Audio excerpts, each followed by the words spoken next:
Story 1: The Hill House Incident. It was a cool October evening when my friends and I decided to visit the infamous haunted Hill House, an attraction that had only been around for a few years. Despite its short lifespan, the haunted house had earned a reputation as one of the scariest houses in town. The four of us, Matt, Michael, Eddie, and I, we're in college, and with Friday off, we figured a Thursday night visit would avoid the weekend crowds. As we pulled into a grassy area that was more of a parking lot, we noticed the haunted Hill House sign. It looked like it had been hastily purchased from a cheap party supply store. The uncanny simplicity of the sign made the whole thing all the more creepy. We were surprised to see there was no line at the ticket booth, and even more surprised to see that there were only a few people waiting at the entrance. As we got closer, we realized they only let one person in at a time. We didn't know this was part of the experience, but it certainly added to the tension.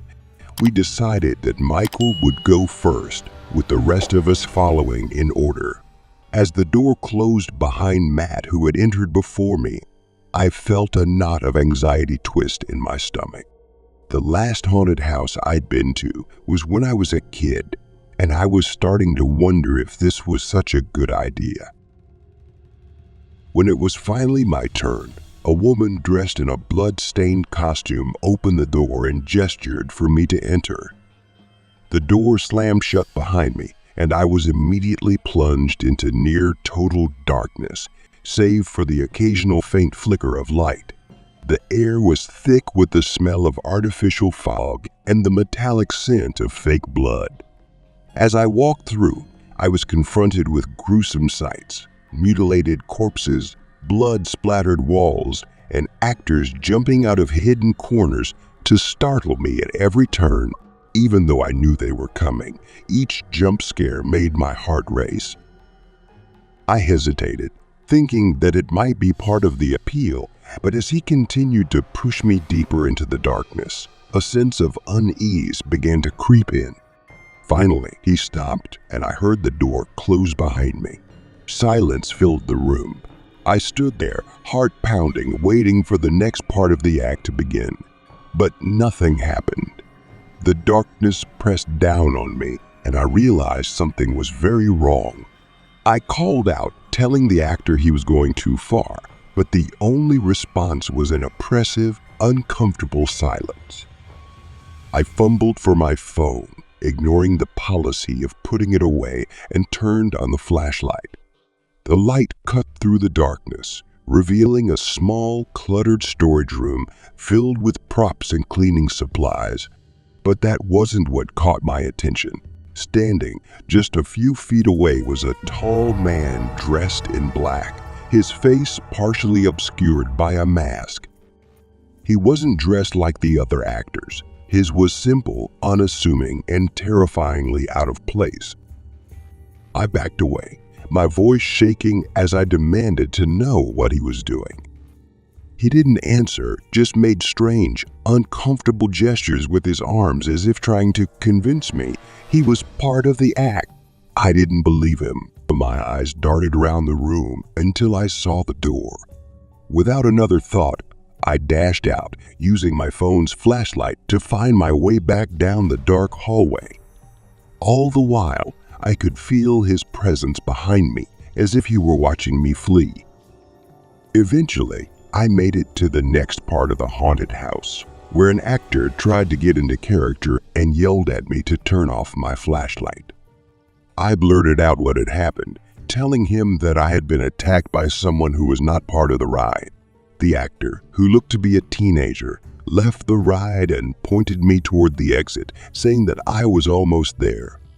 I wasted no time, in fact, running through the remaining rooms until I was out in the cool night air. Outside, I found my friends waiting, confusion written all over their faces. They couldn't understand why I was the last to leave when I had entered before Eddie. I breathlessly explained what had happened, and we all headed to the ticket booth to find the manager. But he wasn't there, just a staff member who promised to notify the team and refund my money.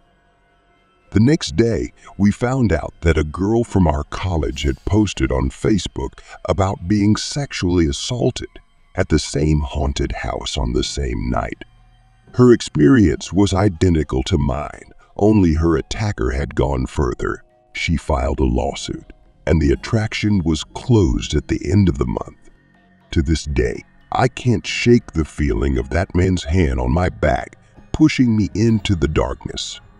That night was the first and last time I ever set foot in a haunted house.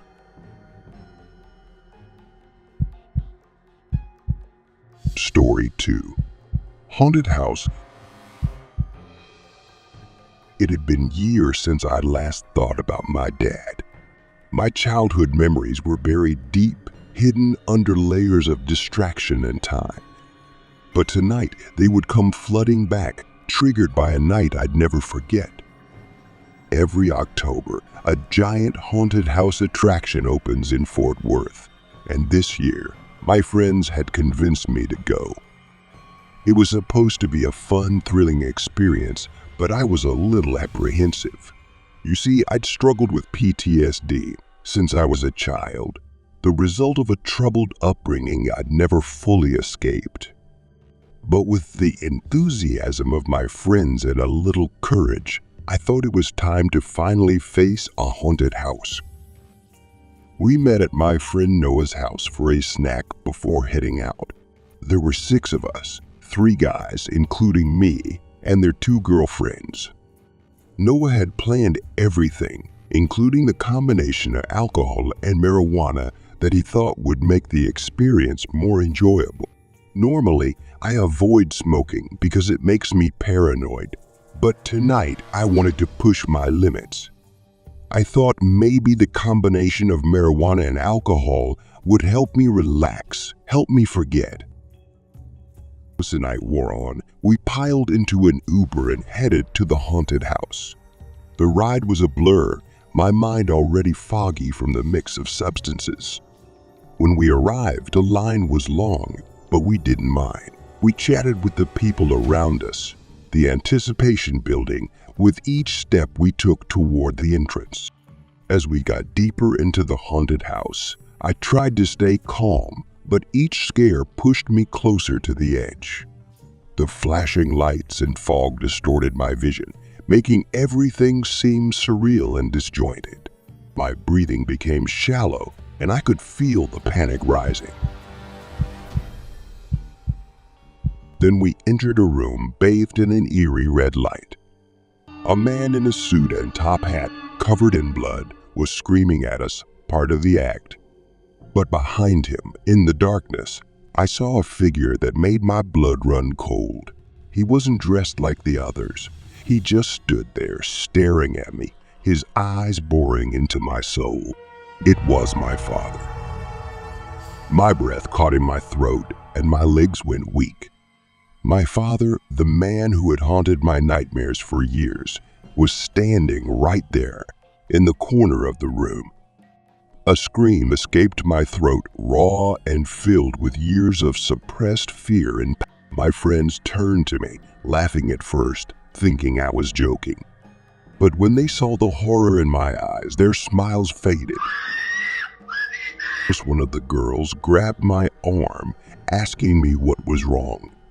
I pointed to the corner where I'd seen him, but he was gone. My father, the man who had tormented my childhood, was gone as if he'd never been there. My friends looked around, confused, but I could see it in their eyes. They knew something was wrong. I couldn't stay there another minute. I was shaking on the verge of screaming again, and I begged to leave. Noah, realizing how serious this was, led me through a side exit. The cold night air hit my face, but it did nothing to calm the storm raging inside me. We sat outside, away from the noise and chaos while I tried to catch my breath. Noah told me it was weed, that I was hallucinating. But I knew better. That face, those eyes, I would never forget them. My father abandoned us when I was 10, but the scars he left never healed. That night, they were torn, raw, and bleeding. Eventually, our friends finished the haunted house and met us at a nearby Wendy's. I tried to eat to push the memory of what I had seen out of my mind, but it clung to me like a shadow. I went home early, not wanting to ruin their night, and collapsed into bed, hoping sleep would bring some relief. Story 3. The Haunted Corn Maze. The allure of working at a haunted house seemed like a thrilling adventure at first. My friend Marissa had secured a job there and convinced me to apply. I met the owner, and after a short interview, I was hired, but the haunted attraction was set up with several areas. 3 haunted houses and a corn maze. My role was that of a damsel in distress, tied to a pole in the maze, screaming for help as guests passed by. On the first night, I was introduced to the routine and setup.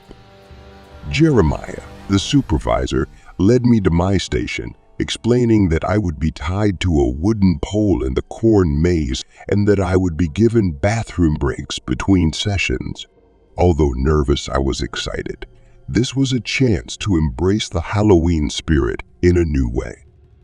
When the attraction opened, I began my performance. I screamed and cried, begging passers-by for help. It was all for fun, or so I thought. The sound effects and atmosphere from hidden speakers created a chilling atmosphere, but it was all part of the show. It wasn't long before things started to get unsettling. The maze was designed to be disorienting, with long gaps between groups of guests. I began to notice some of the guests straying off the path, which was against the rules. I didn't think anything of it until 2 men approached me. They looked to be in their 30s, and there was something about them that made me uncomfortable. At first, they just gave me a dirty look. I broke character and warned them to stay on the right path. They smiled under their masks and began speaking in a language I didn't recognize, probably Russian. One of them left, while the other approached me with no playful intent. Before I could react, he began touching me inappropriately. Panic surged through me as I screamed for help, saying I was being attacked. The man's hands were rough and forceful, a complete contrast to the playful nature of the haunted house. Within moments, one of the guards appeared and the 2 men fled, disappearing into the maze. I was quickly untied and escorted out by Jeremiah. My hands were shaking and I could barely speak. I called my parents, who advised me to leave immediately. I drove home in a daze, clearly aware of a white car that seemed to be following me. Every time I turned, it was there, maintaining a steady distance.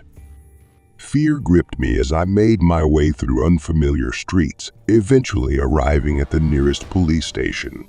The car continued past the police station, and I waited in the car, making sure it was safe before continuing home. That night, I could not shake the fear of being followed or the memory of the men's actions. The haunted house had turned from a fun, spooky place into a terrifying ordeal that I would never forget. I never went back to that job again. The trauma of that night left me too shaken to continue working there. The horror of what had happened had overshadowed any initial excitement I had felt about the job. The haunted house, which was supposed to be a scary place of entertainment, had become a truly terrifying and violated place, leaving me with memories that I wanted to forget but could never forget.